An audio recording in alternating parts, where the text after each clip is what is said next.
يا روعه يا بنتي حرام عليك، ده انت عارفه ان ركبي تعبان، كفايه كده ما تعذبينيش اكتر من كده. بالله عليك بالله عليكي خلاص بقى انجديني وخليني انزل الكرسي واقعد، انا تعبانه يا روعه مش هعمل كده تاني عشان خاطري يا روعه والنبي. ايه يا نوسه، هو انت اتجننتي ولا ايه؟ ايه اللي انت بتعمليه ده؟ يا بنتي خلاص عشان خاطري بالله عليكي بالله عليكي مش هعمل كده تاني، سامحيني. اسامحك من ايه يا نوسه؟ ما تفكك بقى من الشويتين دول وتقولي لي هو في ايه بالظبط. يا روعه يا روعه بالله عليكي يا حبيبتي، بالله عليكي تسامحيني بقى، سامحيني يا روعه بالله عليكي، مش هعمل كده تاني يا روعه. ايه ده ايه ده ايه ده ايه اللي بيحصل ده؟ ايه يا روعه؟ ايه اللي بيحصل ده؟ مفيش يا ايوب يا اخويا، مفيش حاجه. مفيش حاجه ازاي؟ شايل الكرسي على راسك كانك متذنبه، وشك غرقان ميه كده ليه؟ في ايه بالظبط يا روعه؟ يا ايوب يا ايوب انا مش فاهمه اي حاجه، مش عارفه اقول لك ايه، بس يعني انا هفهمك كل حاجه. هتقولي له ايه بس يا روعه؟ ما تقوليلوش حاجه يا حبيبتي. ايه يعني؟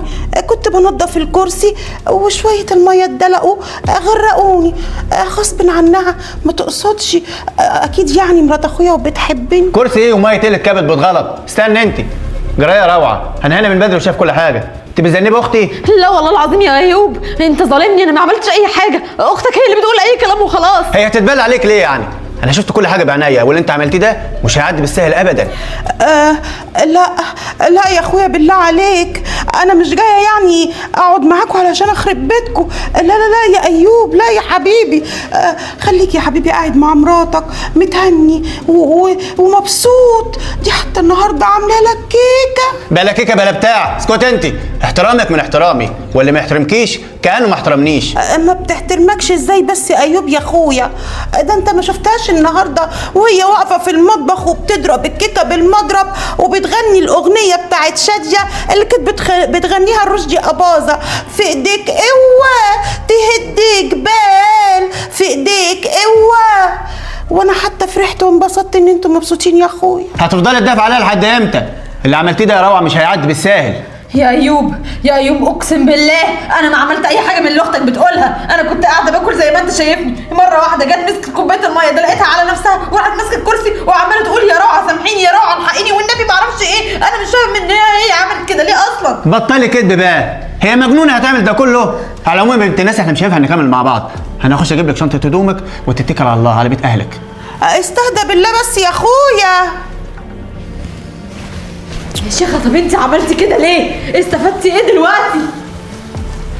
اصل يا حبيبه قلبي شفتك وانتي بتعملي له كيكه وبتغني الاغنيه زودتي السكر، وانا اخويا عنده السكر، اسيبه بقى السكر يعلى عليه ويجي له غيبوبه؟ يا شيخه انت مستحيل تكوني بني ادمه. شنطه هدومك يا هاني. ايه ده يا ايوب؟ دي شنطه هدوم انا؟ ما انا عارف كويس ان دي شنطتك مش شنطه روعه، انت اللي هتمشي مش هي. هتمشي اختك يا ايوب؟ هتمشي اختك من البيت عشان خاطر مراتك؟ لا يا نوسه انت اللي هتمشي. على فكره انا سكت لك كتير، كنت بعدي حاجات كتير قوي ياما كانت تيجي تشكيلي منك، واليويد اختك جبتك وقعدتك معايا وانت تتونسي بينا، لكن للاسف انت ما بتحبليش الخير. لا ما ينفعش خالص يا ايوب، بقى هتمشي اختك عشاني برضه، يعني اختك كويسه ومهما كان ده انتوا اخواتوا في بطن واحده، مش هينفع حرام، هتترمي يعني في الشارع؟ اختك خلاص كبرت يا ايوب وملهاش غيرنا. انا ماشيه يا عقربه بس مش هفوتها لك، الله ورحمه امي ما مفوتهاش. الله يسامحك. شايف يا ايوب او لحد اخر لحظه هي دايما كده وحشه قوي، ربنا يخليك ليا يا حبيبي. ويخليك ليا يا ربع. بعد اذنك. اتفضلي.